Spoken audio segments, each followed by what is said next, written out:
Bismillahirrahmanirrahim. Assalamu alaikum dear students. Hope you all will be doing well. Welcome to Forward Public School e-learning class 8, subject chemistry, chapter number 1, fundamentals of chemistry, and I am your teacher Mehreen Zafar. Dear students, in today's lecture we will discuss topic 10, that is chemical species, which include ions, molecular ion and free radical. Dear students, open your book, page 24. Here we have the topic that is chemical species. Chemical species हम किसे कहते हैं? Chemical species that is atoms, molecules or ions, etc. take part in a chemical reaction. Atoms, molecules, ions जो chemical reaction में हिस्सा लेते हैं, take part में हिस्सा लेना, केमिकल रिएक्शन में जो हिस्सा लेते हैं, तो इस तरह की स्पीशीज़ को हम कहते हैं केमिकल स्पीशीज़ और simple species. Now chemical species जो है ये हमारे पास 3 तरह के होते हैं. So dear students, chemical species they are 3 number. One is ions, second we have molecular ions and third we have free radical. Now we will discuss one by one in detail कि ions क्या होते हैं, molecular ions क्या होते हैं और free radicals क्या होते हैं. So dear students, here we have the number 1 ion. We will discuss ion. Ion क्या है? We have already discussed in our previous lectures that atom is a neutral particle. Neutral means it carry no charge. It does not carry any charge. Positive और negative charge इसमें नहीं होता. It's neutral particle. अब ये question आता है कि why atom is a neutral particle? So the simple answer is the number of electrons and protons are equal in an atom. हम पहले भी ये बात डिस्कस कर चुके हैं, अब दोबारा इसको रिपीट कर रहे हैं कि एटम पे कोई चार्ज नहीं होता, क्योंकि एटम के न्यूक्लियस में नंबर ऑफ प्रोटॉन्स जो हैं उनकी तादाद बराबर होती है नंबर ऑफ इलेक्ट्रॉन्स जो कि शेल में मौजूद होते हैं. मतलब ये है कि पॉजिटिव और नेगेटिव आयंस जो हैं, पॉजिटिव और नेगेटिव चार्ज जो है वो इक्वल होता है, बराबर होता है. They cancel the effect of one another and we get a neutral particle. An atom can lose or gain electrons and the balance between number of protons and electrons is disturbed. जब भी कोई atom electron या loose कर देता है, अपने shell से release कर देता है या उसको गेन कर लेता है, तो एटम के अंदर जो नंबर ऑफ इलेक्ट्रॉन्स और प्रोटॉन्स बराबर होता है, ये बैलेंस डिस्टर्ब हो जाता है. So there is a net charge on an atom appeared. तो एटम के ऊपर एक चार्ज आ जाता है, या तो पॉजिटिव आता है या नेगेटिव आता है. तो उस पॉजिटिव और negative charge after the loss and gain of electron is simply called as ion. अब हम उस एटम को एटम नहीं कहेंगे, हम उसको अब आयन बुलाएंगे. Now here we have the definition. आप काइंडली डेफिनेशन को अंडरलाइन करें and mention here, give put heading here, that is definition. Definition क्या है आयन की? That is the particles that carries an electrical charge. वो particle जिस पे electrical charge आ जाता है. अब चार्ज कौन सा आता है? इधर पॉजिटिव और negative. Due to the loss और गेन ऑफ वन और more electron is called an ion. So an atom when loses or gain electron, a net positive or negative charge appeared on the atom and such species will be called as an ion. Now dear students, here we have the types of ion. So neutral atom जो है, जब ये electron lose कर देता है तो हमारे पास बन जाते हैं cations. Means after the loss of electron, the species which will form, which will carry a net positive charge, that species will be called as cations or positive ions. और atom जब electron gain कर लेता है, it will carry a negative charge. Such negatively charged species will be called as anions, या negative ions भी हम उनको बुलाते हैं. Now put the heading here, types of ions. So as we can see that there are 2 types of ions, positive ions which is called cations and negative ions which is called anions. Here through flow sheet आप इसको represent कर सकते हैं कि 2 types of ions हैं, cations and anions. Cation positive ions को बोलते हैं, एनाइंस नेगेटिव आयंस को बोलते हैं. कैटाइन कैसे बनते हैं? By the loss of electron from an atom. और एनाइंस कैसे बनते हैं? By the gain of electrons from by an atom. Now dear students, come towards the cation topic. Here we will discuss both type of ions. First we have cations. Now underline the definition. What is a cation? The atom which loses electron from its outermost shell, a net positive charge is appeared on that atom. जब भी कोई atom अपने valence shell से, valence shell का मतलब क्या होता है? आखिरी शेल, वैलेंस शेल या आउटर मोस्ट शेल, ये इसके ऊपर आप लिख लें। आउटर मोस्ट शेल जो होता है ये लास्ट शेल, वैलेंस शेल जो होता है, वैलेंस शेल भी इसको कॉल करते हैं, आउटर मोस्ट शेल भी हम इसको बुलाते हैं, ये हमारे पास होता है लास्ट शेल। तो जब भी कोई भी एटम अपने लास्ट शेल से इलेक्ट्रॉन लूज़ कर देता है तो चूंकि वो बैलेंस डिस्टर्ब हो जाता है। कौन सा बैलेंस डिस्टर्ब हो जाता है? जो हमने कहा था कि नंबर ऑफ इलेक्ट्रॉन्स जो बराबर होते हैं एटम में नंबर ऑफ प्रोटॉन्स के। तो जब यहाँ से एक इलेक्ट्रॉन चला जाता है तो नेगेटिव चार्ज कम हो जाता है और पॉजिटिव चार्ज ज़्यादा हो जाता है, तो एटम के ऊपर पॉजिटिव चार्ज अपीयर हो जाता है। This positively charge species is called cation. तो इस तरह के पॉजिटिवली चार्ज स्पीशी को हम बुलाते हैं एज कैटायन। समझ आ गई है बेटा? Positive ion always have less number of electrons than the number of protons. What does it mean? कि positive ion जो cations जो होते हैं इनके पास number of electrons कम हो जाते हैं क्योंकि वो एक lose कर देते हैं as compared to number of protons. The following equation shows the formation of cations from different atoms. अब आपको एक टेबल शो किया जाएगा जिसमें मुख्तलिफ एटम्स जो हैं वो cations बनाते हैं। Now students keep this thing in mind. It's not necessary that an atom will always lose one electron. It may lose one electron, it may lose two electron, it may lose three electron. Depend करता है upon the tendency of an atom. तो ये ज़रूरी नहीं है कि हम हमेशा कहें कि कैटायन तभी बनेंगे जब भी कोई एटम एक इलेक्ट्रॉन लूज़ करता है। एक इलेक्ट्रॉन भी लूज़ कर सकता है अपने वैलेंस आखिरी आउटर मोस्ट शेल से, दो भी कर सकते हैं, तीन भी कर सकते हैं। Now let's move towards the example कि कैसे हमारे पास कैटायंस बनते हैं। So dear students, come to page 25. Here we have the examples. Here we have the atom hydrogen. Hydrogen atom has only one electron in its valence shell. When it loses that one electron, so it will get converted into positive ion. And this positively ion hydrogen will be called as hydrogen ion. अब हम इसको hydrogen atom नहीं कह सकते क्योंकि इसने एक electron loose कर लिया है। सेकेंड एग्जाम्पल हमारे पास है सोडियम एटम। सोडियम एटम जब एक इलेक्ट्रॉन लूज़ कर देता है तो ये कन्वर्ट हो जाता है into sodium ion. Third we have magnesium atom. Magnesium atom has the ability to lose two electron, तो ये हमारे पास कन्वर्ट हो जाता है into magnesium +2, double positive charge इसके ऊपर आ जाता है क्योंकि ये दो इलेक्ट्रॉन लूज कर रहा है। मैं आपको एक और एग्जांपल देती हूँ। Let's suppose we have aluminium. Aluminium atom जब इलेक्ट्रॉन लूज कर देता है तो इसके ऊपर ये अपने 3 इलेक्ट्रॉन लूज कर देता है और इसके ऊपर 3 प्लस का साइन आ जाता है। प्लस का साइन हमें शो करता है कि इस एटम ने इलेक्ट्रॉन जो हैं वो लूज़ किए हैं। कितने लूज़ किए हैं? 3। सो इट्स नॉट नेसेसरी कि ये जस्ट ओनली 1 इलेक्ट्रॉन ही लूज़ होगा, 2 भी लूज़ हो सकते हैं, 3 भी लूज़ हो सकते हैं। Clear? Now come towards the second type, that is A9.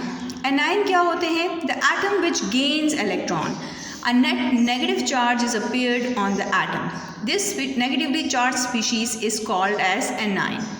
अब यहाँ पे आप डेफिनेशन की हेडिंग दें, this is the complete definition of anion, कि जब भी कोई एटम इलेक्ट्रॉन गेन कर लेता है तो उसके पास नंबर ऑफ नेगेटिव चार्ज ज़्यादा हो जाता है और पॉजिटिव चार्ज कम हो जाता है, तो इसलिए ओवरऑल उस एटम के ऊपर नेगेटिव चार्ज अपीयर हो जाता है। और नेगेटिव चार्ज अपीयर होने से हम उसको फिर एटम नहीं बुलाएंगे, we will call it anion. Negative ion always have more number of electrons than the number of protons. What does it mean? अभी हमने बात की कि एनाइंस बनाने के लिए एटम को इलेक्ट्रॉन गेन करना होगा, तो ऑलरेडी जब हमने वो जो नंबर ऑफ़ इलेक्ट्रॉन्स और प्रोटॉन्स का जो बैलेंस है वो डिस्टर्ब हो जाता है। पहले हमारे पास न्यूट्रल एटम में पॉजिटिव और नेगेटिव चार्ज बराबर होते हैं, लेकिन जब भी किसी एटम में हम एक इलेक्ट्रॉन डाल देते हैं तो नंबर ऑफ़ इलेक्ट्रॉन्स की तादाद बढ़ जाती है और नंबर ऑफ़ प्रोटॉन्स की तादाद कम हो जाती है। तो नेगेटिव चार्ज बढ़ जाता है, इसलिए एटम के ऊपर नेगेटिव चार्ज अपीयर हो जाता है और नेगेटिवली चार्ज स्पीशी को हम एनाइन कॉल करते हैं। Here we have the examples. In this table you can see that how the anion formation takes place by different atoms. The following equation shows the formation of anions from different atoms. अब ये हमारे पास कौन सा atom है? F. This is fluorine. Clear? This is fluorine atom. ये group 7 का element है। Fluorine atom जब एक इलेक्ट्रॉन गेन कर लेता है तो ये कन्वर्ट हो जाता है into fluoride ion. Clear? Negatively charge ion का नाम क्या हो जाएगा? Fluoride ion. इसी तरह क्लोरीन, ये सेकंड मेंबर है, इसका मैं नाम यहाँ पे लिख देती हूँ, that is chlorine. Chlorine atom है, जब क्लोरीन एटम एक इलेक्ट्रॉन गेन कर लेता है तो ये कन्वर्ट हो जाता है इनटू क्लोराइड आयन। क्लियर? ये क्लोराइड आयन बना लेता है। अब ये 1 इलेक्ट्रॉन गेन कर रहे हैं। अब हम एक दूसरी एग्जांपल लेते हैं जिसमें 2 इलेक्ट्रॉन गेन हो सकते हैं। तो ऑक्सीजन एटम जब 2 इलेक्ट्रॉन गेन कर लेता है तो ये O-2 ऑक्साइड आयन में कन्वर्ट हो जाता है। This is the oxide ion. समझ आ गई है बच्चे? Now in the next topic we have a table on page 25 and this table show us the differentiation between atom and ion कि atom और आयन में क्या फ़र्क है। तो सबसे पहला पॉइंट क्या है? Atom is a neutral. अभी हमने डिस्कस किया एटम के ऊपर नो चार्ज। न्यूट्रल का मतलब है कोई चार्ज नहीं होता। It has same number of protons and electrons. Because it is neutral, the reason is because in an atom the number of protons and electrons are equal. Ion क्या होता है? It has a net charge. इस पे charge appear होता है, इधर negative और positive on it. The number of protons is different than electrons. Clear? यहाँ पे बैलेंस होते हैं, नंबर ऑफ इलेक्ट्रॉन्स और प्रोटॉन्स बराबर होते हैं, लेकिन आयन में ये नंबर ऑफ प्रोटॉन्स जो हैं वो इलेक्ट्रॉन से डिफरेंट हो जाते हैं। सेकेंड इसका क्या है? It is the smallest particle of an element. Element के टॉपिक में हम डिस्कस कर चुके हैं कि the basic unit of element is atom. So it is the smallest particle of an element. Ion क्या है? It is the smallest particle of an ionic compound. Ionic compound के स्मॉलेस्ट पार्टिकल को हम क्या कहेंगे? आयन। आयोनिक कंपाउंड्स कौन से होते हैं? जिनमें हम पहले भी डिस्कस कर चुके हैं, जिसमें आयोनिक बॉन्ड मौजूद होता है। नाउ थर्ड आपके पास है इट कैन और can not exist independently. Atom जो होते हैं वो इंडिपेंडेंटली भी एग्जिस्ट कर सकते हैं और इंडिपेंडेंटली नहीं भी रह सकते, जबकि आयन क्या है? It can not exist independently. ये कभी भी आपको इंडिपेंडेंटली नहीं मिलेंगे। फोर्थ पॉइंट आप यहाँ पे बना लें एग्जाम्पल्स। यहाँ पे आप नंबर दें, this is your fourth point. Clear? यहाँ पे भी आप नंबर दें, एग्जाम्पल की हेडिंग दें और ये आपका बन जाएगा फोर्थ पॉइंट। एग्जाम्पल एटम की क्या है? ये क्या है? Na is the symbol for sodium. ये सोडियम एटम है, तो यहाँ पे आप साथ में लिख लें, this is sodium, sodium atom. के हमारे पास क्या है? के हमारे पास है पोटाशियम, पोटाशियम। क्लियर? और Fe हमारे पास क्या है? Fe हमारे पास है iron, this is iron atom. अब यहाँ पे अगर हम देखें तो इन्हीं एटम्स के आयन बनाए हैं, तो ये हमारे पास इसको हम क्या बुलाएंगे? Sodium ion. क्योंकि हमें कैसे पता चला ये आयन है? क्योंकि उसके ऊपर प्लस का साइन मौजूद है। सेकेंड क्या है? के पॉजिटिव है, तो इसको हम क्या बुलाएंगे? Potassium ion, this is called as potassium ion. और Fe के ऊपर भी +2 का चार्ज है, तो इसको हम कहीं बुलाएंगे आयरन आयन। अब आयरन आयन का स्पेशल नेम होता है एंड दैट इज़ फेरस। इसको हम कहेंगे फेरस आयन। क्लियर? क्योंकि आयरन 2 तरह के आयन्स बनाता है, +2 में भी आता है और +3 में भी आता है। तो +2 में जब आ रहा है तो हम इसको कॉल करेंगे फेरस आयन। समझ आ गई है बच्चे? Now moving towards the second type of chemical species which is called molecular ions, और इसको हम रेडिकल भी कहते हैं। Just like atoms, molecules are also electrically neutral particles. Molecules क्या होते हैं? जब एलिमेंट्स कंबाइन टुगेदर हो जाते हैं तो ये हमें बना के देते हैं मॉलिक्यूल्स। अब मॉलिक्यूल्स भी इलेक्ट्रिकली न्यूट्रल पार्टिकल्स होते हैं। When put the heading here definition, यहाँ पे डेफिनेशन की हेडिंग दें।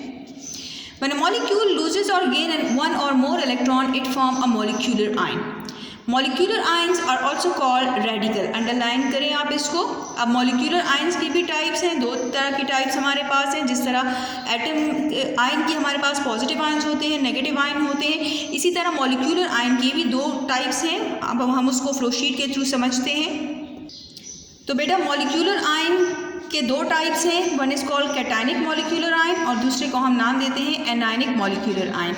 कैटाइन मॉलिक्यूलर आयन जिस पे पॉजिटिव का चार्ज आता है, इसकी एग्जांपल क्या है, CH+1 CO+1। इसी तरह हमारे पास एनायनिक मॉलिक्यूलर आयन्स होते हैं, वो मॉलिक्यूल्स जो इलेक्ट्रॉन गेन करने के बाद बनते हैं, जैसे कि C2H5OH। Ethanol, this is named as ethanol. Ethanol का ये आयन है, आप इसके साथ लिख लें, दिस इज इथेनॉल आयन। ये माइनस का साइन नजर आ रहा है, तो इथेनॉल का एनायनिक मॉलिक्यूलर आयन है। अब हम बुक में इसको डिस्कस करते हैं। Molecular ions can be cationic molecular ion. When cationic molecular ion का क्या मतलब है, when they carry a positive charge, जब उसके ऊपर प्लस का साइन आता है तो वो हमारे पास कैटायनिक मॉलिक्यूलर आयन्स होते हैं। और सेकेंडली हमारे पास इसकी एग्जाम्पल क्या है, CH+1 and CO+1 etcetera. Second while the examples of anionic molecular ions क्या होंगे, मैंने अभी आपको फ्लो शीट में बताया, C2H5OH-1 एक्सेट्रा। अंडरलाइन करें, this line is very much important. Cationic molecular ions are more common than anionic molecular ions. Cationic molecular ions की तादाद ज़्यादा होती है, ये आपको ज़्यादा मिलेंगे, इसके रिएक्शंस भी हम ज़्यादा करवाते हैं as compare to anionic molecular ions. Next जो हमारा टॉपिक आ रहा है दैट इज़ फ्री रेडिकल। बच्चे फ्री रेडिकल क्या होता है, इसकी डेफिनेशन आप अंडरलाइन करें, साथ में लिखें यहाँ पे डेफिनेशन। इसको हम फ्री रेडिकल या जस्ट रेडिकल भी कॉल करते हैं। फ्री रेडिकल्स आर एटम्स और group of atoms that has a single unpaired electron in an outer most shell with no charge. ये जो स्पीशीज़ होते हैं ये एटम्स भी हो सकते हैं, एक एटम भी हो सकता है या ग्रुप ऑफ एटम्स भी हो सकते हैं, और इनके ऊपर जो हमारे पास आता है एक और इलेक्ट्रॉन जो होता है वो हम डॉट से शो करते हैं। It does not carry any positive any negative charge, इसको हम रिप्रेजेंट करते हैं बाय अ डॉट। तो रिप्रेजेंटेशन इसकी क्या है, डॉट से की जाती है कि हमें जैसे ही किसी भी एटम या ग्रुप ऑफ एटम पे डॉट नज़र आता है तो इसका मतलब है कि ये हमारे पास क्या है, रेडिकल है। डॉट का मतलब अभी मैं आपको बता देती हूँ कि कैसे हम लिखते हैं। यहाँ पे आप हेडिंग दे रिप्रेजेंटेशन।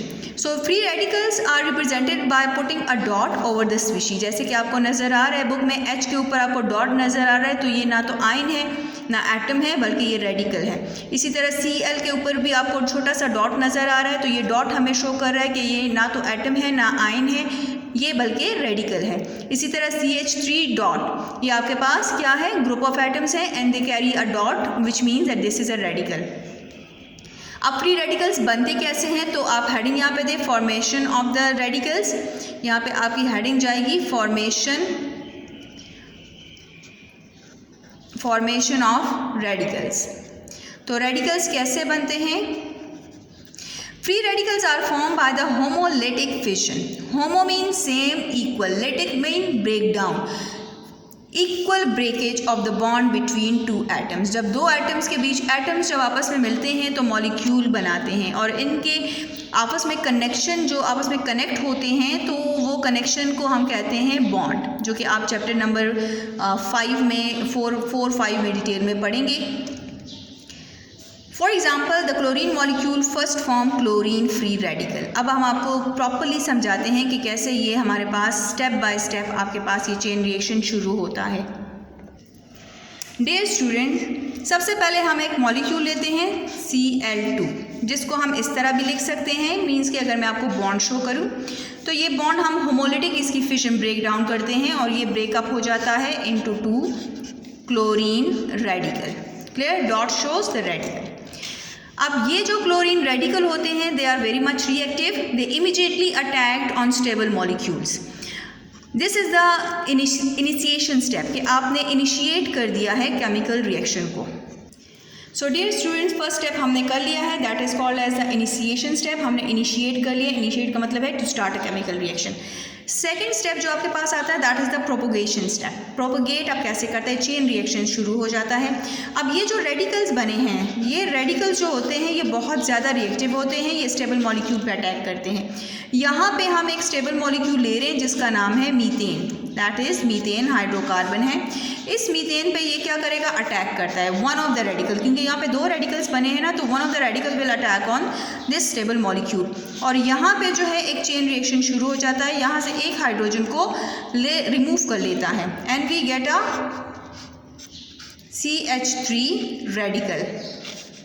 प्लस हमारे पास HCl बन जाता है।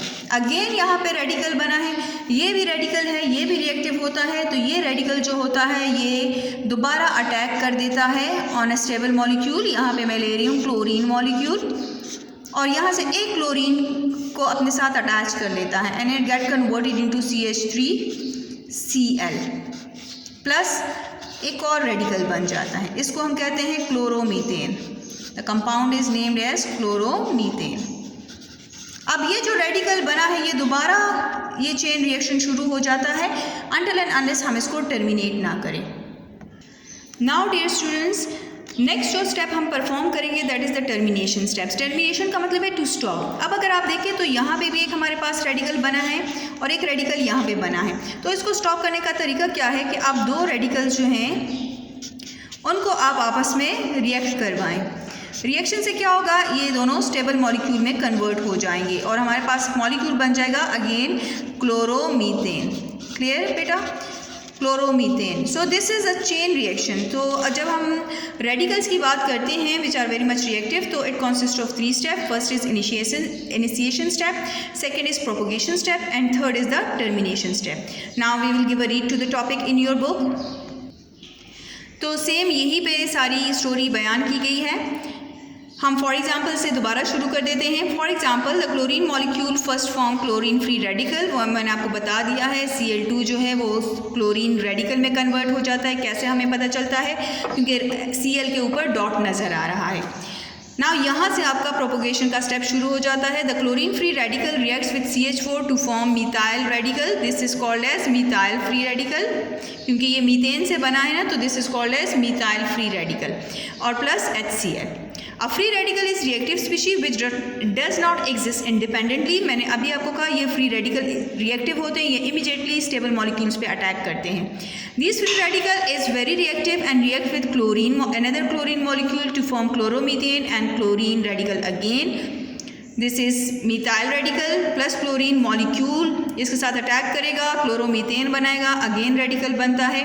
अब हम इस पूरे स्टेप को, प्रोपोगेशन को, चेन रिएक्शन को कैसे स्टॉप करेंगे कि यहाँ पे जो क्लोरीन का रेडिकल बना है और यहाँ पे जो मिथाइल का रेडिकल बना है, इन दोनों को हम रिएक्ट करवा के टर्मिनेट कर देते हैं, स्टॉप कर देते हैं chain reaction. Dear students, this is the end of today's lecture. We will be back with another topic in another interesting video. Stay home, stay safe. Thank you.